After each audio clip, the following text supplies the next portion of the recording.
a retired professor, a war dog trained to protect, and three officers who thought no one would be watching. One quiet walk at sunset turned into a national reckoning because when they tried to corner her, they didn't know. She'd spent her whole life preparing to stand. Dear viewer, what you are about to witness is not just a story, it is a powerful testament to the quiet power and pursuit of justice in places most people ignore. If this is your first time here, I warmly invite you to share where you are watching in the comments below. And if stories like this move you, challenge you, or make you think, consider subscribing and clicking the bell icon. We share voices that deserve to be heard every day. Thank you for being here. Now let's get into the story. Under the fading glow of a Santa Barbara sunset, Eleanor Jameson clipped the leash onto her dog's collar with a steadiness that masked the storm within her. The breeze rolled off the Pacific in lazy waves, brushing salt against her cheeks, while the sky melted from gold into a bruise-colored purple.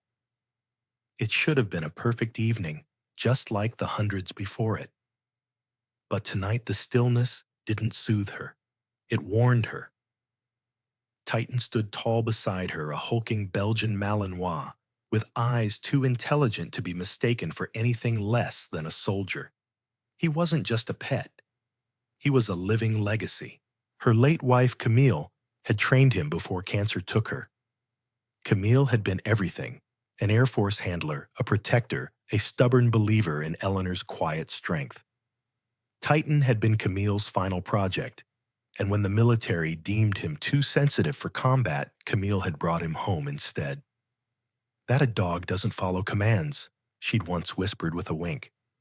"He follows hearts," and Eleanor's was the only one left to follow. She reached for the necklace that never left her skin. Camille's dog tags still warm from the touch of her chest. Each step she took down the winding trail along the Santa Barbara cliffs felt heavier lately. Not because of age, Eleanor was stronger than most women half her age, but because something in the air had changed. A current had shifted. There were fewer waves from neighbors, now more lingering stares, more silence. Titan walked with a grace that belied his power, ever watchful, scanning every porch, every alley, every car parked too long on the wrong side of the street. He stopped short at the corner near Mission Ridge, ears twitching. Eleanor followed his gaze. A black and white patrol car idled 2 blocks down, lights off, engine running. She narrowed her eyes. That cruiser hadn't been part of this neighborhood for long. Neither had the men inside it. She turned away, telling herself what every black woman in America has been forced to believe. At some point, keep moving. Don't give them a reason. Don't make eye contact. Don't give fear a place to settle. But fear doesn't need permission. It finds cracks in armor you thought was impenetrable. A voice in her head, Camille's, echoed firm as ever. "Walk like you own the ground, Elle. Walk like they can't erase you." So she did. As the sun dipped below the horizon, throwing the world into a dim watercolor haze, Eleanor kept her pace steady. Each footfall, a memory. Each breath, a refusal to shrink. She wasn't walking just to stretch her legs. She was walking to remember who she was when the world tried to forget. What she didn't see, what no one did, was that 3 men in uniform had already marked her. Not as a neighbor, not as a woman, not even as a citizen, as a problem. The town of Santa Barbara didn't like its problems loud. It liked them silent, out of sight. Eleanor was neither. Her pride wasn't performative, it was effortless. The way she held her shoulders, the way she corrected the cashier who tried to call her Miss instead of Professor, The way she still wore Camille's tags, daring the world to ask what they meant. She was a relic of a world some men hated, one where black women didn't apologize for existing. And the men in that car, they noticed. It began 3 weeks ago. Subtle. The same cruiser slowing just a little too much when she passed. The same trio of officers who suddenly seemed to be everywhere, at the gas station, at the dog park, leaning on their cruiser just around the corner from her home, doing nothing but watching. Clay Brenner, the sergeant, with the politician's smile and a bitterness he carried like brass knuckles. Matt Riley, too green to know better, too scared to walk away. And Drew Watkins, the type who laughed just a second too long when someone else was hurting. They never said much. But then again, intimidation didn't always need words. Tonight, they didn't drive away. Titan's growl started low. A warning. Eleanor's fingers tightened on the leash. She didn't look back, didn't flinch. But she knew. She was being hunted. And for the first time in years, she felt it in her bones. This was no longer about a walk. This was no longer about routine. This was a test of her presence, of her voice, of her right to exist proudly publicly without asking permission. What those men didn't know, what they'd failed to see in all their watching, was that Eleanor Jameson had been fighting her entire life. For a seat in classrooms that weren't built for her. For promotions that had her working twice as hard for half the recognition. For a marriage most of this country still refused to fully respect. She'd buried her wife with one hand and stood tall with the other. She had no more room for fear, only room for resolve. She turned off the cliffside trail and onto Calle Poniente, the road that curved back toward town. Titan's body shifted more alert now. The cruiser's engine purred closer, not fast. Just close enough to let her know they weren't done. Eleanor glanced up at the darkening sky. One last sliver of sunlight cut through the clouds like a blade. She let it warm her face. Let them follow, she thought. Let them watch. You picked the wrong woman, and the right dog is watching. The next day, Eleanor Jameson walked the same path, but the air around her felt irrevocably altered. The trail didn't hold the same peace it once offered. The whispers of the waves were still there, and the distant scent of eucalyptus still floated in from the trees, but something else lingered now, something sour and sharp, the kind of presence that didn't announce itself out loud, but clung to your skin like smoke. Titan walked slightly ahead of her. His stride, deliberate ears perked, always sensing more than she could. He wasn't tense, not yet, but he was listening, reading the invisible.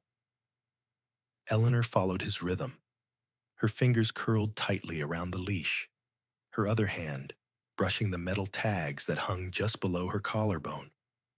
Camille's tags. They felt heavier today. She had slept restlessly the night before.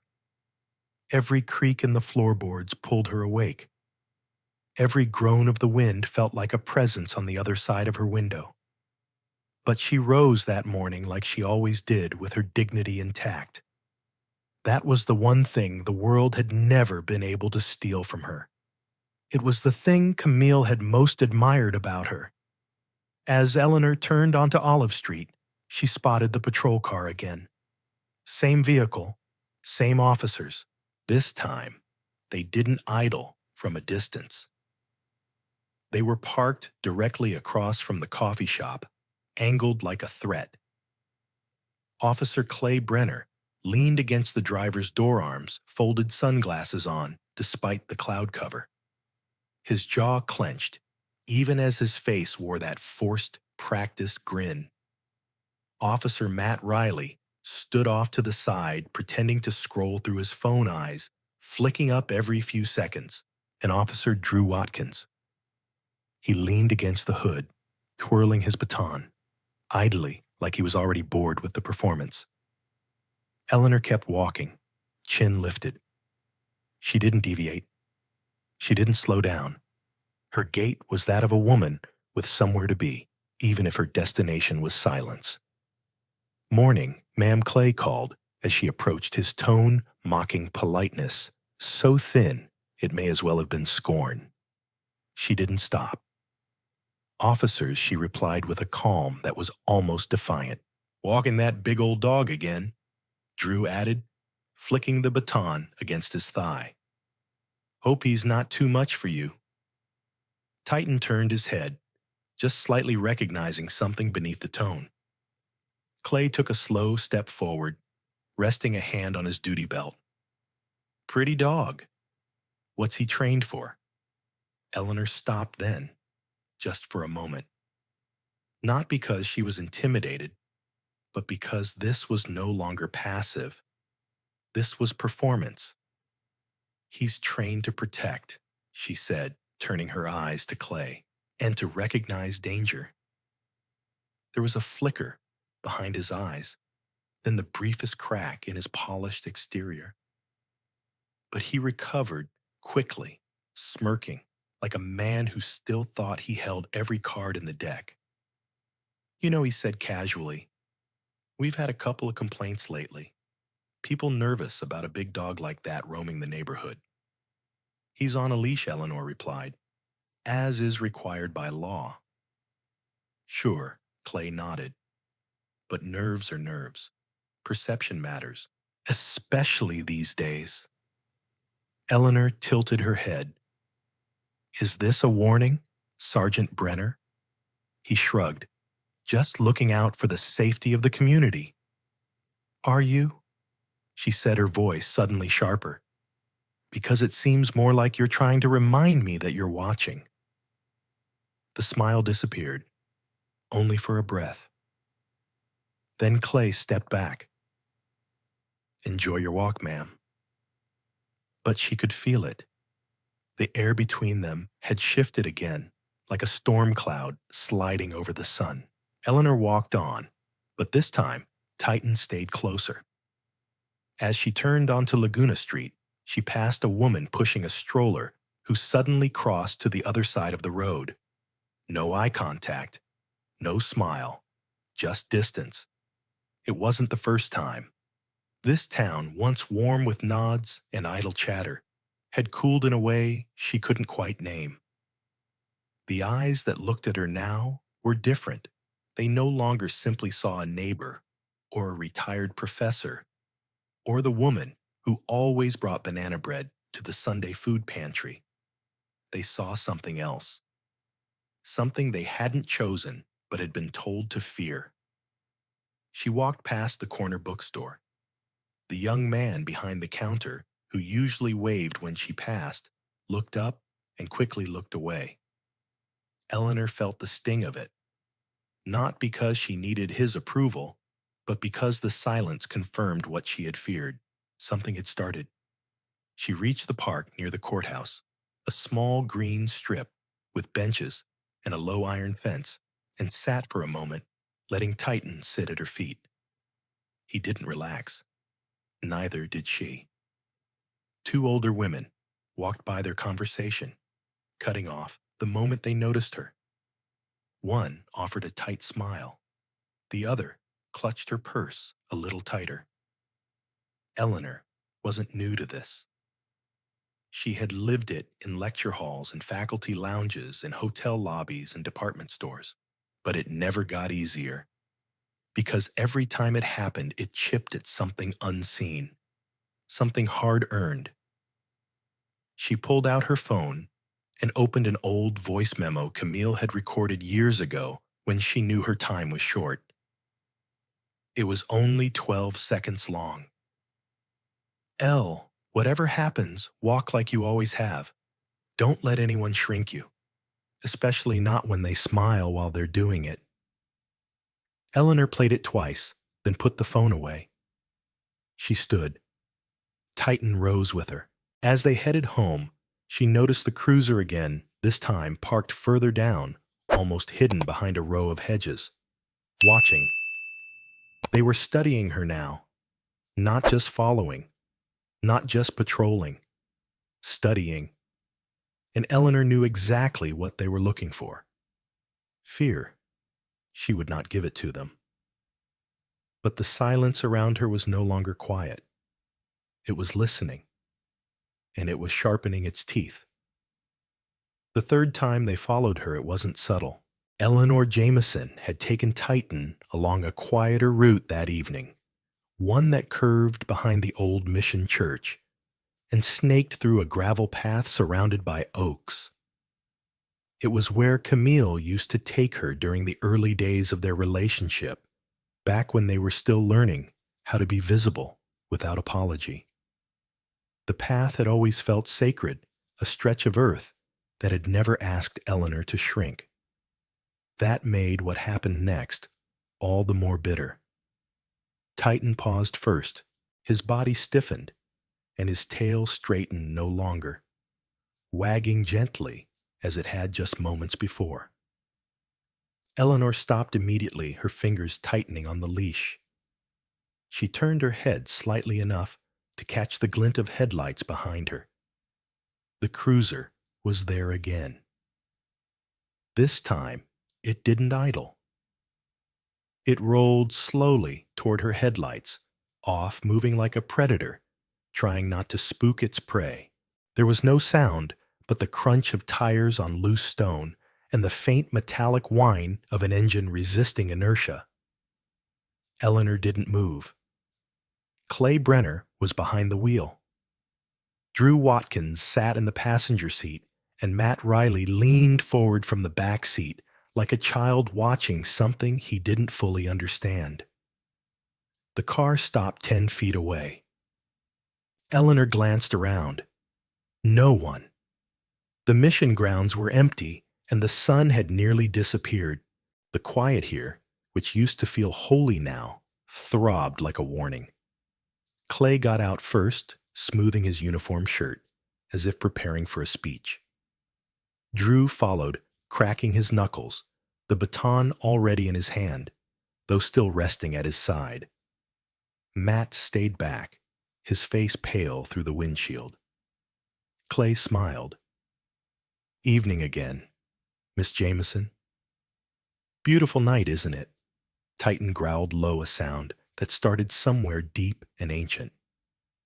Eleanor didn't look away from Clay. "You're not here to talk about the weather," she said. Clay walked closer. "You've got it wrong," he said. "We're just making sure everyone feels safe around here." "Are you?" Eleanor asked. "Because I don't." Clay feigned a laugh, turning to Drew. "You hear that? She says we're making her nervous." Drew didn't laugh. He stepped to the side, beginning to slowly circle her. Eleanor turned with him, keeping Titan between them. "You're not allowed to do this," she said firmly. Clay shrugged. "We're not doing anything. Yet." Drew stepped closer. "Mind if I see that chain?" he asked, nodding at the tags around her neck. "They're not yours to see," Eleanor replied. He reached out anyway. Eleanor didn't flinch. She had known this moment was coming. Maybe not tonight, maybe not here. But it had been promised in every sideways look, every polite threat, every fake smile layered over resentment. She gave a single word. "Guard." Titan moved so fast, Drew didn't even finish his reach. The dog's body blocked the path between them, a wall of snarling precision. He didn't leap or bite. Not yet. But he growled, long teeth-bared body lowered and ready. Drew staggered back, his face stunned. Clay took a step forward, hand now hovering near his firearm. "Call him off," he warned. "Now." Eleanor didn't move.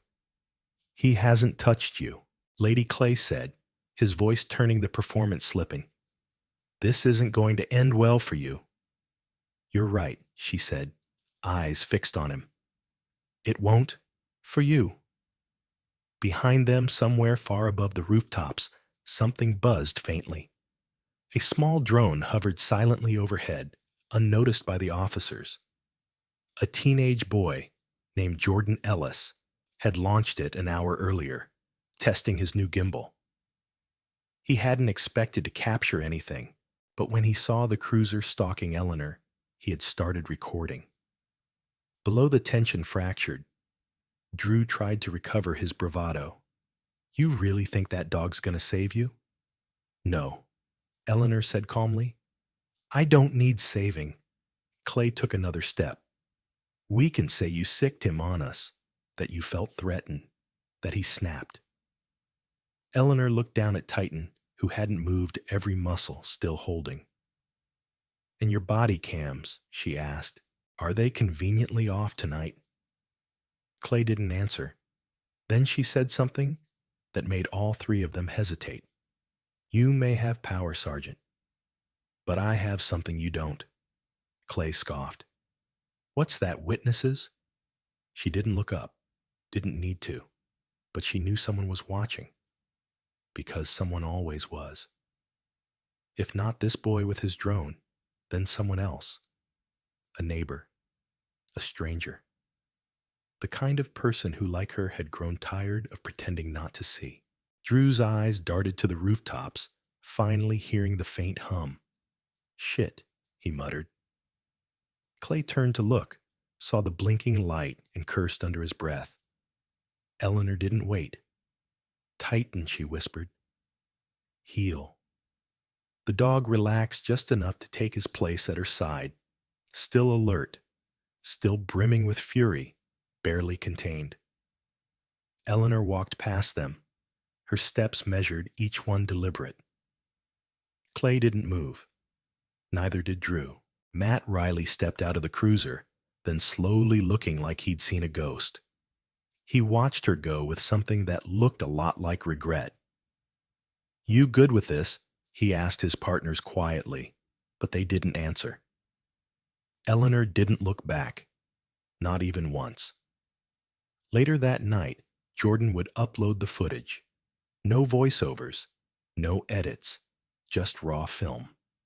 The silent predator crawl of the cruiser, the slow surround, the sudden change in Titan's posture. The moment Drew reached, the moment Eleanor commanded. The frozen expressions of three officers who had clearly expected no resistance, no cameras, no accountability. The video would be seen, shared, discussed. But that was all to come. In that moment, walking home through the dim light with Titan at her side, Eleanor felt her pulse finally start to settle. Not because she was safe, but because she had chosen not to shrink. Loyalty doesn't bark until it has to. And when it does, it speaks with teeth. By sunrise, the next morning, Eleanor Jameson's name was on more tongues than she could count.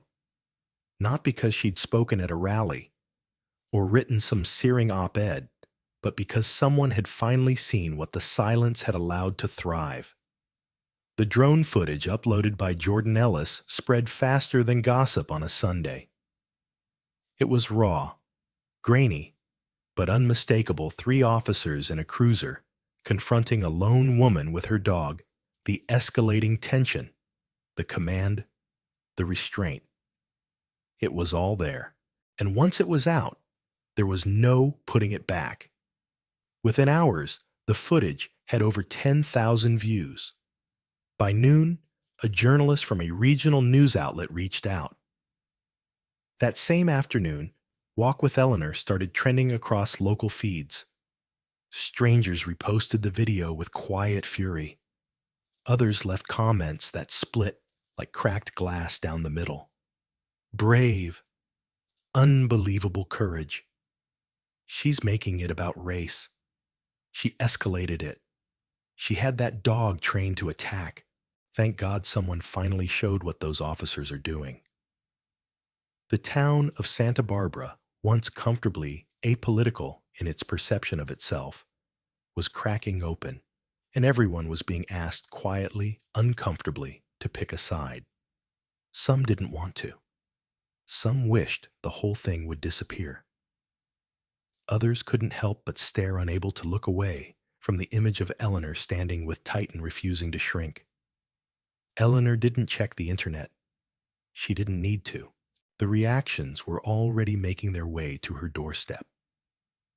When she stepped onto her front porch the next day, coffee in hand, Titan by her feet, a car slowed as it passed. The driver didn't wave, didn't smile, just watched her through the window, eyes hard and unreadable. Down the street, her neighbor Gail, who once brought over fresh oranges every other Sunday, crossed to the far sidewalk with her grocery bags. Didn't stop. Didn't meet her gaze. At the same time, a boy on a bicycle, someone she didn't recognize, shouted, "We got your back." Ms. Jameson before pedaling off, like he'd just told the truth too loud. She appreciated that. But the divide wasn't about volume. It was about proximity. Eleanor could feel it now, everywhere she went. The way people measured their distance from her like it meant something, as if acknowledging her too fully would force them to confront the reality of what they'd seen on screen. Some of them believed her. Some of them believed the silence. She took Titan to the weekly Veterans Brunch on Thursday, an event Camille had helped organize for years before her death. This time, the room was quieter, the conversations more strained. Eleanor took a seat near the end of the buffet table next to a widowed Marine named Susan, who offered her a gentle nod and passed her a glass of orange juice without a word. The chair to Eleanor's right remained empty the entire morning. Later that afternoon, her phone rang. It was Deputy Mariah Lake. Eleanor Mariah said, her voice quiet but firm. "I just left a meeting with the district attorney. We're officially opening an investigation. And Layla Carson, she's taking point." Eleanor set her mug down slowly. "You're moving forward." Mariah paused. "We have to.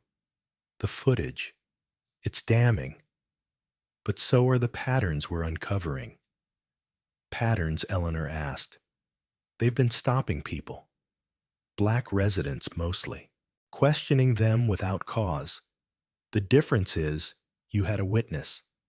And a dog who didn't back down. There was a beat of silence between them." "What does that mean for me?" Eleanor finally asked. Mariah exhaled. "It means things will get louder before they get better." That night, someone spray painted the word liar across Eleanor's mailbox. The next morning, a bouquet of yellow tulips showed up on her porch, no note attached. When she went to the local market, the owner, Mr. Halvorsen, looked at her longer than he usually did. "I saw the video," he muttered, handing her a receipt. "You shouldn't have talked back to them." Eleanor stared at him. "So I should have let them corner me." "They didn't touch you," he said. "Sometimes things look worse than they are." Eleanor's mouth twitched, but she didn't give him the satisfaction of anger. Sometimes, she said, things are exactly what they look like. People just don't want to call them by their name. Outside the store, a young woman placed a hand on Eleanor's arm as she passed. "I showed the video to my daughter," she whispered. "She thinks you're a hero." Eleanor walked home slowly that day, the weight of contradiction pressing into her shoulders like a second spine. She didn't want to be anyone's symbol. She wanted the right to walk her dog without fear. She wanted to be seen for who she was, not who people needed her to represent. But she also knew that silence was a collaborator, and she was done being quiet. Layla Carson called her that evening. "I'd like to meet in person," the ADA said. "We have a strong case, but only if you're willing to testify." Eleanor didn't hesitate. "I am." Layla's tone softened. "I'm not going to lie. You'll be under a microscope. They'll dig. They'll question your memory, your motive, your temperament. I've been questioned my entire life, Eleanor said. Let them come. She hung up and leaned back against her chair. Titan lay beside her eyes, watching the horizon, like he was reading it for storms. Eleanor reached down and stroked his fur, the rhythm grounding her. Whatever happens, she whispered, we won't do it small. The town had chosen sides, but so had she, and she would not be moved. The courthouse was colder than Eleanor Jameson expected, not in temperature, but in presence. Its marble floors and vaulted ceilings swallowed sound made even the loudest voices seem small. As she sat at the front of the courtroom, waiting to be called to the stand, she felt the weight of every eye behind her. Some curious, some doubtful, some hoping she would falter. Titan wasn't allowed inside, but she could almost feel him outside those walls, as steady as he'd always been. He was her anchor. But in here, Eleanor stood alone. Layla Carson sat beside her, flipping through notes with calm, practiced movements. The assistant district attorney had warned her this trial would be a performance, a war of versions. The defense had already started shaping the officers, Clay Brenner, Drew Watkins, and Matt Riley, as men under pressure caught in a misunderstood interaction. The words were carefully chosen, euphemistic, designed to pull just enough doubt into the room. But when the drone footage played, the energy shifted. The courtroom watched in absolute silence as the grainy scene unfolded, the slow roll of the cruiser. The officers surrounding Eleanor, the reach toward her tags, Titan's sudden step forward, and Eleanor's unwavering posture. No narration, no sound, but the wind and the weight of implication. Then her name was called. She walked to the stand with a stillness that carried its own gravity. Sworn in, she sat straight hands, folded eyes level with the jury. Layla's questions were simple, precise.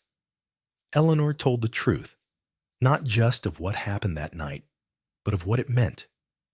She described the pattern, the slow erosion of peace in her neighborhood, the looks, the shadows, the casual remarks wrapped in concern. And then she spoke of Camille, of the dog tags, of Titan's training not in violence, but in loyalty, and finally, of the choice she had made that night to stand her ground. When Layla asked, "What did you feel in that moment?" Eleanor paused. Then she answered, voice low but steady, "I felt like I had come to the edge of something. Not fear, not quite, but something close. And I knew if I gave in, I would never stop giving in. So I chose not to."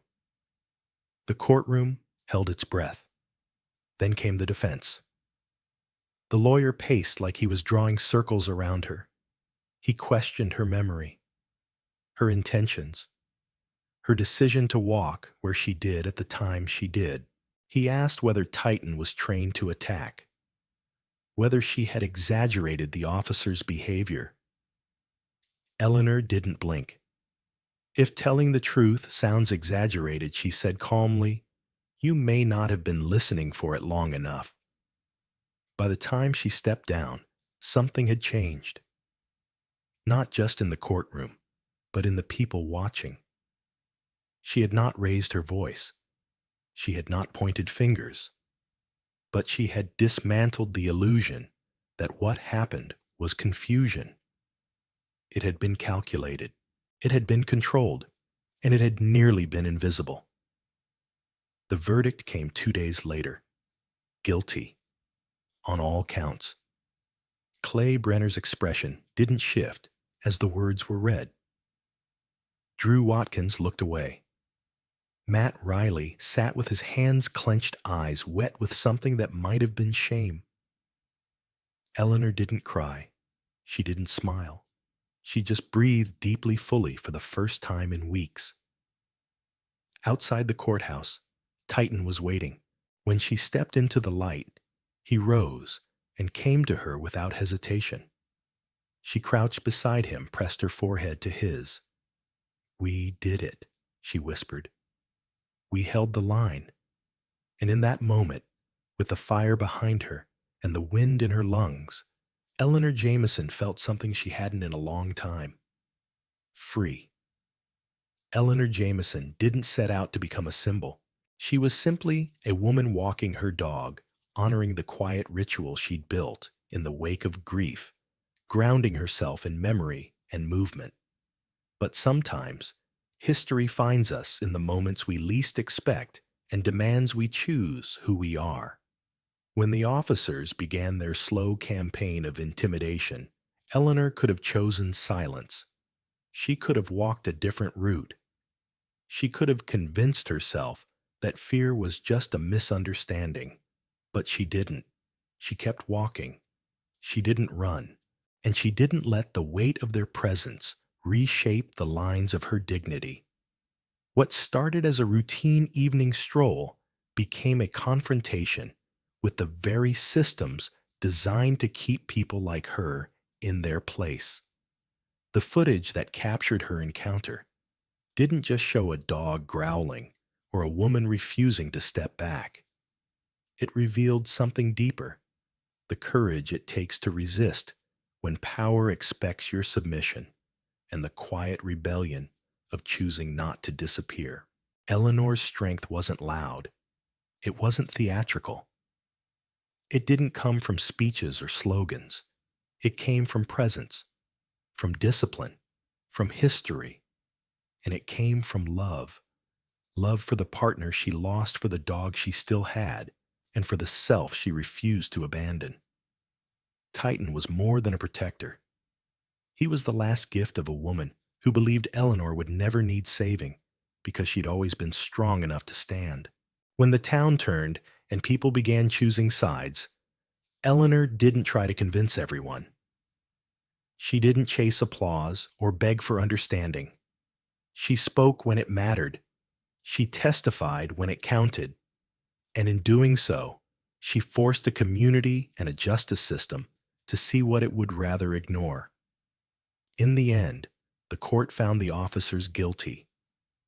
But more importantly, the world saw a truth that could not be unseen, that bravery doesn't always roar. Sometimes it walks. The lesson here is clear and vital. We live in a world where injustice often wears a polite smile, where intimidation comes dressed as concern, and where silence is too often mistaken for peace.